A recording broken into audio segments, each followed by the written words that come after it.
Marilah berdoa. Kita panjatkan intensi untuk kita masing-masing, untuk para lansia, untuk keluarga kita yang sakit, untuk keutuhan rumah tangga kita, untuk rejeki supaya Tuhan memurahkan hatinya agar boleh menerima rejeki dari usaha dan pekerjaan kita. Untuk anak-anak yang kita lahirkan ke dunia ini, supaya dijauhkan dari pergaulan bebas, dari bahaya narkoba, dan untuk siapa saja yang memohon doa dari kita. Juga mohon istirahat kekal bagi Mama Maria Fatima yang hari ini genap dipanggil Tuhan 1 tahun yang lalu. Allah yang penuh belas kasih, Engkau telah mengutus Yesus Kristus Puteramu untuk mewartakan kabar gembira kepada dunia. Semoga kami menerima kehadirannya dengan penuh sukacita, seraya mengambil bagian mewartakan Injilnya. Sebab Dialah Tuhan pengantara kami, yang bersama dengan Dikau dalam persatuan Roh Kudus, hidup dan berkuasa, Allah sepanjang segala masa.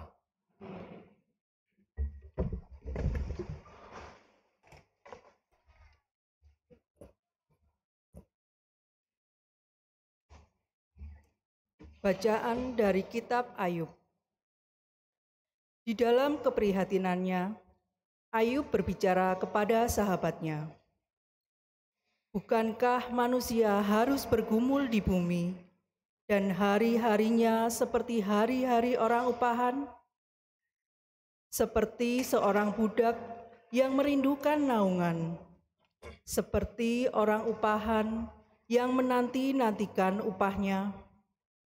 Demikianlah aku diberi bulan-bulan yang sia-sia, dan kepadaku ditentukan malam-malam yang penuh kesusahan. Bila aku pergi tidur, maka yang kupikirkan, bilakah aku akan bangun?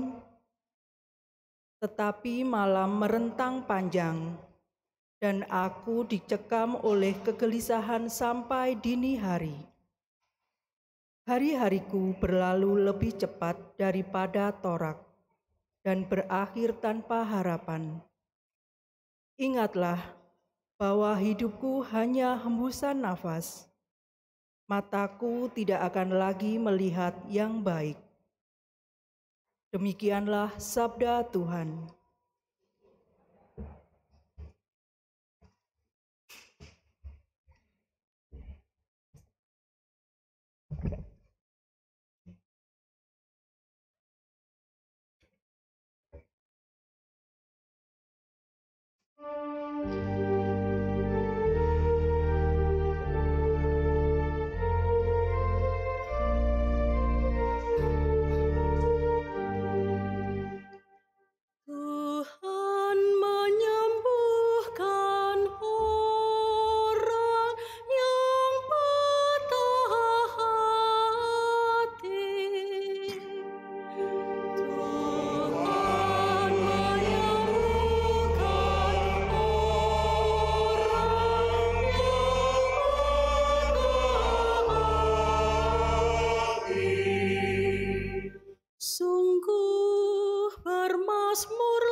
Besarlah Tuhan kita dan berlimpahlah kekuatannya. Kebijaksanaannya tidak terhingga. Tuhan menegakkan kembali orang-orang yang tertindas, tetapi orang-orang fasik direndahkannya ke tanah. Tuhan menyembuhkan orang yang patah hati.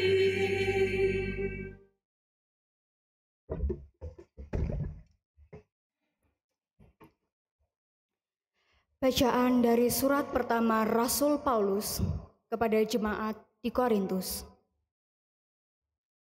Saudara-saudara, memberitakan Injil bukanlah suatu alasan bagiku untuk memegahkan diri, sebab hal itu adalah keharusan bagiku. Celakalah aku jika tidak memberitakan Injil. Andai kata aku melakukannya menurut kehendakku sendiri, memang aku berhak menerima upah. Tetapi karena aku melakukannya bukan untuk kehendakku sendiri, maka pemberian itu adalah tugas penyelenggaraan yang ditanggungkan kepadaku. Kalau demikian, apakah upahku? Upahku ialah bahwa aku boleh memberitakan Injil tanpa upah, dan bahwa aku tidak mempergunakan hakku sebagai pemberita Injil. Sebab sekalipun aku bebas terhadap semua orang, aku menjadikan diriku hamba dari semua orang, supaya aku dapat memenangkan sebanyak mungkin orang. Bagi orang-orang lemah, aku menjadi seperti orang yang lemah, supaya aku dapat menyelamatkan mereka yang lemah. Bagi semua orang, aku menjadi segala-galanya, supaya sedapat mungkin aku memenangkan beberapa orang dari antara mereka. Segala-galanya itu aku lakukan demi Injil, agar aku mendapat bagian di dalamnya. Demikianlah sabda Tuhan. Syukur kepada Allah.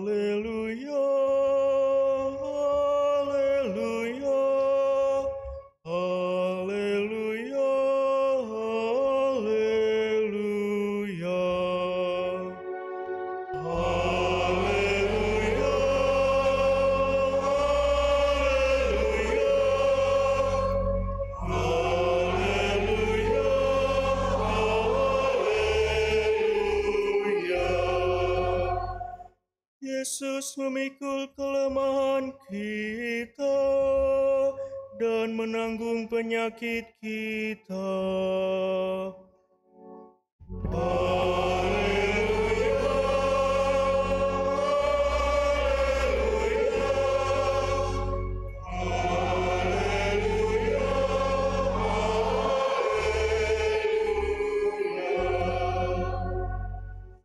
Tuhan bersamamu. Inilah Injil Yesus Kristus menurut Markus.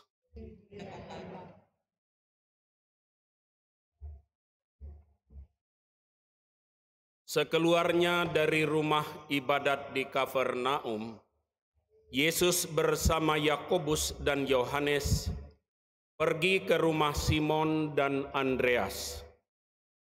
Ibu mertua Simon terbaring karena sakit demam. Mereka segera memberitahukan keadaannya kepada Yesus. Ia pergi ke tempat perempuan itu dan sambil memegang tangannya, ia membangunkan dia, lalu lenyaplah demamnya. Kemudian perempuan itu melayani mereka. Menjelang malam sesudah matahari terbenam, dibawalah kepada Yesus semua orang yang menderita sakit dan yang kerasukan setan. Seluruh penduduk kota itu pun berkerumun di depan pintu. Yesus menyembuhkan banyak orang yang menderita bermacam-macam penyakit dan mengusir banyak setan. Ia tidak memperbolehkan setan-setan itu berbicara, sebab mereka mengenal Dia. Keesokan harinya, waktu hari masih gelap, Yesus bangun dan pergi keluar. Ia pergi ke tempat yang terpencil dan berdoa di sana. Tetapi Simon dan kawan-kawannya mencari Dia.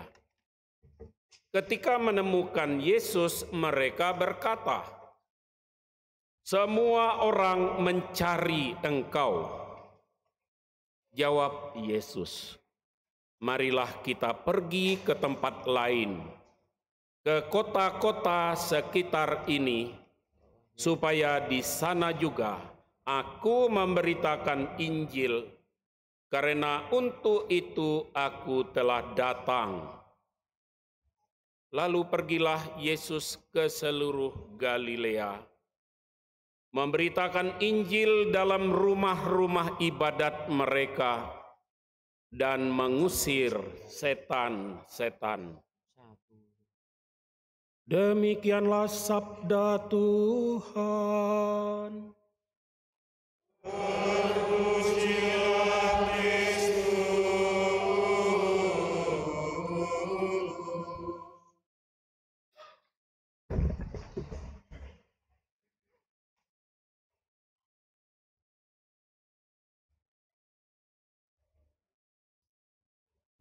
Bapak Ibu, dalam kehidupan dan pengalaman saya menyaksikan baik ketika saya di Kalimantan maupun di sini.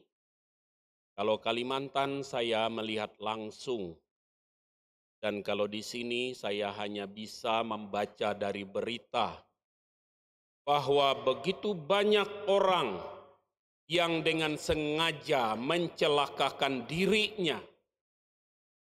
Dengan perkiraan itu menyenangkan, yaitu menggunakan bahan-bahan adiktif, narkoba. Mereka berpikir dengan mengonsumsi itu, hidup mereka bahagia. Ada banyak orang yang mengira bahwa kebebasan itu adalah segala-galanya, maka harus saya nikmati, harus saya pergunakan sebaik-baiknya dalam peluang sekecil apapun. Kehidupan bebas itu diregu. Dan apa yang terjadi bukan hanya kegelisahan hati, tapi kehancuran di dalam hidup berumah tangga.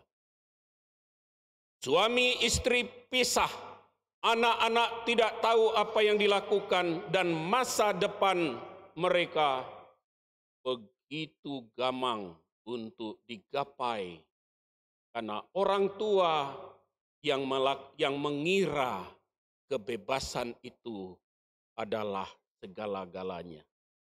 Saya juga menyaksikan ada orang yang berusaha untuk hidup sehat, menjaga pola makan, sering ke dokter, ke laboratorium memeriksa darah, dan apapun supaya diketahui Kalau ada bibit penyakit, segera ditangani.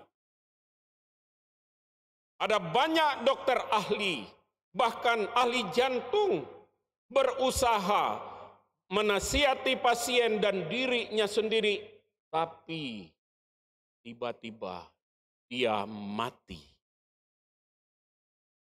Ada banyak keluarga berusaha hidup bahagia. Dan ada banyak anak berusaha untuk bisa membahagiakan orang tuanya dan meraih masa depan yang begitu baik dengan penuh perjuangan, belajar rajin, meninggalkan hobi, meninggalkan HP dengan permainan, berusaha untuk belajar sebaik-baiknya. Di situ tetesan keringat dicucurkan. Tapi apa yang kita alami? Semuanya itu memang penuh perjuangan. Sakit dan penyakit, kelaparan, kekurangan, dan lain sebagainya. Itulah kenyataan yang kita hadapi. Bahkan lansia-lansia ini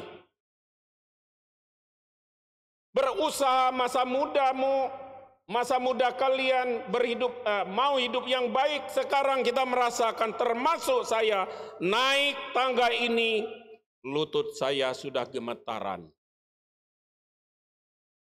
Menjadi tua dan mati. Hari ini, Yesus menunjukkan kepada kita bahwa Dia bukan Tuhan yang sama dengan Tuhan yang disembah oleh tetangga kita. Dia bukanlah nabi yang sama seperti nabi yang digembar-gemborkan. Dia seorang penyembuh yang luar biasa. Hanya dengan memegang tangan mertua Petrus yang sakit demam, yang tergantung dengan selimut, yang terbaring di atas tempat tidur yang nyaman, tidak bisa bergerak berhari-hari. Yesus datang, pegang tangan. Dan mertua Simon bukan hanya bisa langsung duduk, tetapi dia berdiri, dia pergi ke dapur, menyiapkan minuman dan melayani Yesus. Adakah nabi di sebelah seperti Yesus? Dan setelah itu, berbondong-bondong orang dari seluruh kota menjumpai Yesus. Bahkan orang-orang kerasukan setan. Dan setan-setan itu mengenal siapa Yesus. Sekali lagi saya bertanya, adakah nabi Tuhan yang seperti Yesus didatangi semua orang sakit dari kota, berbondong-bondong, artinya banyak sekali, bahkan orang-orang yang kerasukan setan. Hanya Yesus dengan berkata sepatah kata, semuanya sembuh. Dengan bertindak dengan tindakan sederhana. Tetapi karena dia memiliki otoritas dari Allah, baik pribadinya maupun tutur katanya, maka setiap orang yang sakit apapun bentuknya sembuh. Orang yang kerasukan, sedahsyat apapun, sengeri apapun orang yang dirasukai setan, baca dan lihat pemuda kerasukan setan di Gerasa.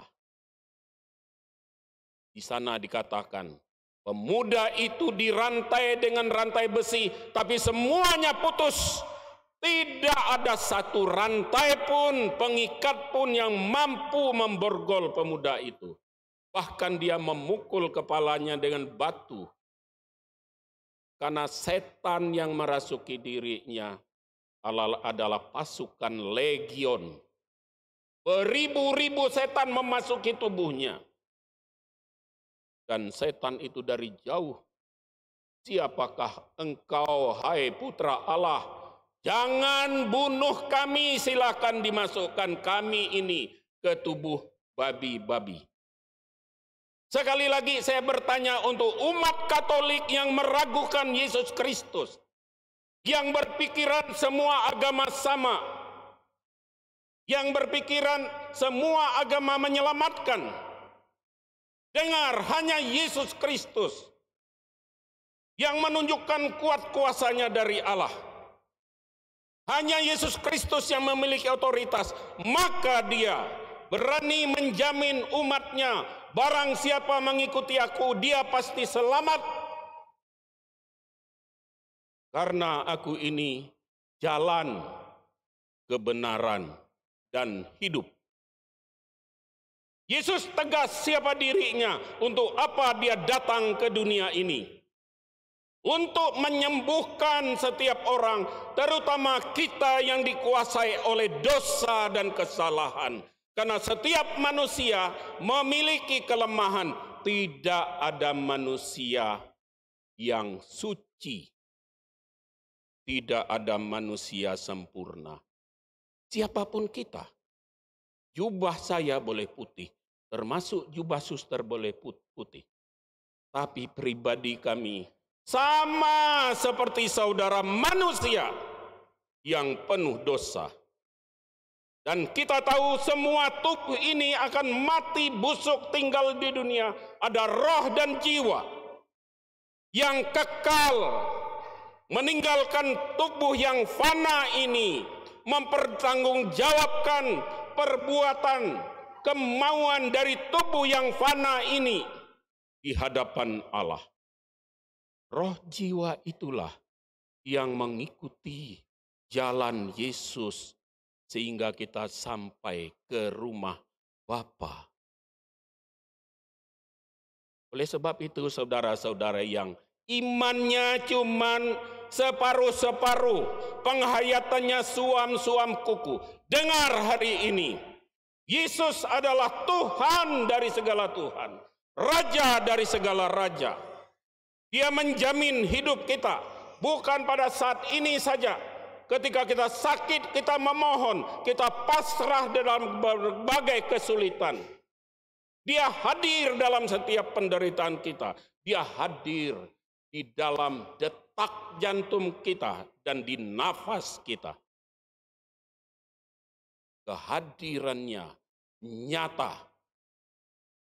Ayub yang sebelumnya dalam bacaan pertama, yang sebelumnya kaya raya, memiliki ternak ribuan, budak ribuan, anak laki-laki 7 orang, anak perempuan 7 orang, semuanya musnah dalam waktu sekejap, dan Ayub jatuh miskin semiskin-miskinnya.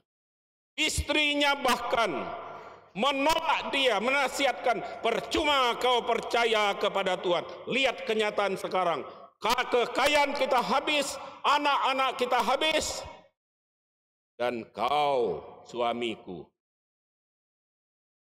bentuk rupamu menjijikkan.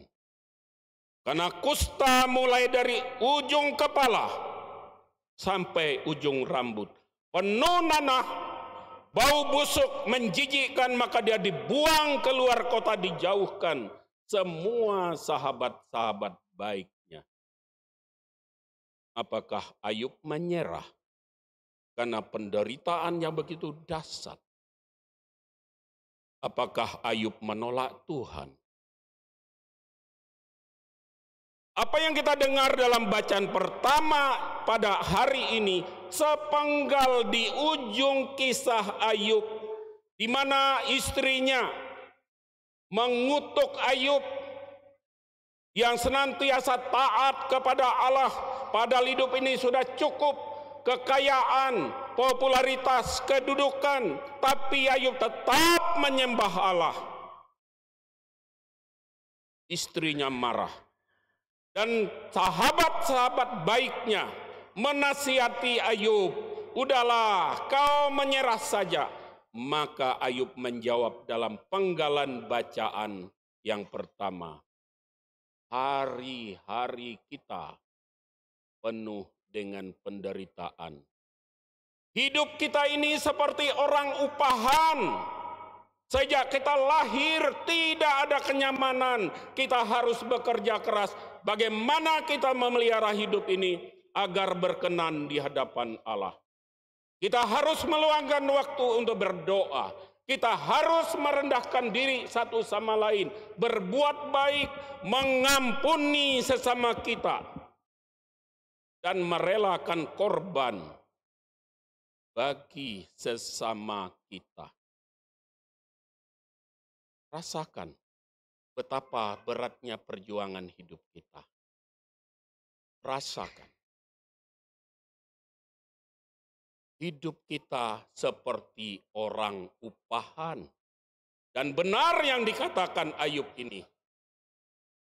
Kita bekerja keras baik memelihara kesehatan. Kita bekerja keras memperjuangkan penyakit kita agar sembuh. Kita berjuang keras agar keluarga kita utuh. Kita berjuang keras untuk belajar dengan baik. Dan kita tahu, kita merasakan itu adalah perjuangan yang luar biasa. Ada kebahagiaan sedetik, tapi ketidaknyamanan berdetik-detik. Itu fakta. Tapi Ayub setia kepada Allah. Penderitaannya lama. Dengan kesabaran dan ketaatan serta kesetiaan. Apa buahnya? Ayub, kekayaannya dikembalikan berlipat-lipat. Anaknya dikembalikan, budak-budaknya dikembalikan. Melebihi apa yang pernah Ayub terima. Dan Paulus hari ini kebetulan teksnya itu menjadi moto tahbisan saya. Upahku ialah bahwa aku boleh memberitakan Injil tanpa upah. Paulus tidak menerima upah apapun. Sejak dia bertobat dipanggil Yesus, dia mengorbankan waktu, tenaga, bukan 12 jam, tapi 24 jam. Dia disiksa, dia dipenjara, bahkan akhirnya dia dipancung lehernya tanpa menyerah sekalipun hidupnya sulit. Karena kegembiraan sukacita mengimani Yesus melebihi penderitaan. Uang bukanlah kebahagiaan yang bisa mencapai sukacita surgawi. Uang cuman sarana. Kedudukan bukanlah sesuatu yang harus direngkuh dengan mati-matian oleh Paulus, termasuk popularitas. Karena bagi dia, sekalipun tidak menerima upah, kebahagiaan mewartakan Injil melebihi segala-galanya. Karena upah dari Tuhan bukan tepuk tangan dari orang-orang yang mendengarkan pemberitaan yang hebat, bukan kedudukan karena kepandaian berbicara, bukan status sosial karena dia tampil di mimbar, tetapi upahnya surga abadi. Bapak Ibu yang terkasih, inilah bacaan yang meneguhkan kita semua. Kita semua beruntung telah memilih Yesus sebagai Tuhan penyelamat kita, penebus kita yang berjuang dari hari ke hari tanpa kenal lelah untuk bekerja, mencari rejeki, untuk menghayati iman kita. Dan perjuangan kita tidak sia-sia, karena perjuangan kita di dalam nama Yesus dan kita akan memperoleh hidup kekal. Yang kedua, mengikuti Yesus dengan pembaptisan. Yakinlah setiap orang yang telah dibaptis diberi kuasa oleh Yesus untuk menyembuhkan. Bukan hanya orang sakit, tetapi juga setan-setan. Hanya kita mau percaya atau tidak, yakin atau tidak.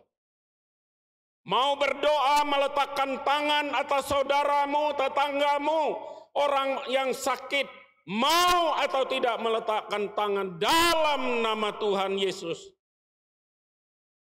Aku berdoa engkau sembuh. Kita lebih suka minta orang lain mendoakan. Kita lebih suka, lebih nyaman kalau Romo yang datang. Ingat, Yesus sudah beri kuasa kepada setiap orang yang percaya. Ular berbisa, racun orang sakit, setan akan tunduk. Hanya kita tidak yakin. Hari ini Yesus membuktikan. Semua orang kota datang berbondong-bondong disembuhkan. Bahkan orang kerasukan. Lalu yang ketiga, seringkali kita percaya kepada Yesus. Seringkali kita membaca kitab suci. Seringkali keluar, masuk telinga kanan, keluar telinga kiri. Kita tidak benar-benar mau menjadi pengikut Yesus yang baik dan setia. Siapa bisa menjamin orang yang memiliki dendam, yang menurut dia tidak mungkin bisa saya ampuni, keluar dari gereja, kau bisa mengampuni? Siapa bisa menjamin saudara yang sering bertengkar suami istri? Siapa yang bisa menjamin anak-anak pembangkang keras kepala keluar dari gereja?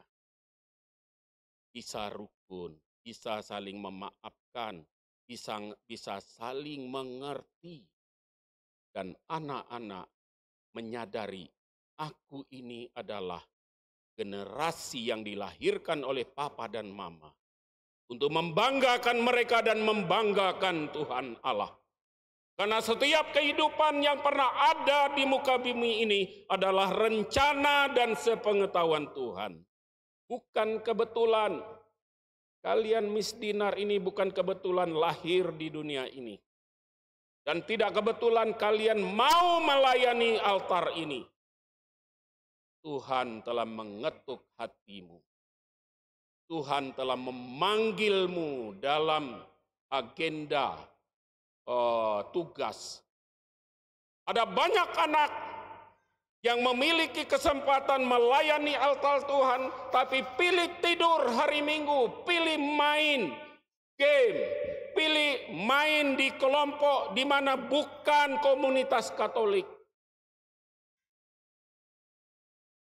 Enggan ikut persekutuan Katolik, entah itu Rekat, entah OMK, entah itu Miss Dinar, entah itu ikut KOR. Kekatolikan kita bukan hanya dipahami kalau diajarkan dalam pelajaran agama Katolik. Bisa bertumbuh dengan baik dan benar. Kekatolikan kita ditunjang oleh banyak hal. Sekolah di sekolah Katolik, ikut komunitas-komunitas Katolik. Disitulah kita berjumpa dengan wajah Tuhan. Kita berjumpa dengan orang-orang yang berusaha menghayati imannya. Oleh sebab itu Bapak, Ibu, Saudara-saudari, pahami apa yang disampaikan dalam kitab suci hari ini. Kita bangun diri untuk menjadi orang Katolik yang baik. Kita memiliki komitmen. Jangan sampai keluar dari gereja ini kita sama dengan kelompok sebelah. Menggunakan jari menunjuk orang, menggunakan mulut nyumpah nyerapah, menggunakan mulut untuk kebun binatang, dan berpikiran selalu negatif, keras kepala, pembangkang, culas. Kuasa Allah tidak tinggal dalam diri orang seperti itu. Tuhan memberkati.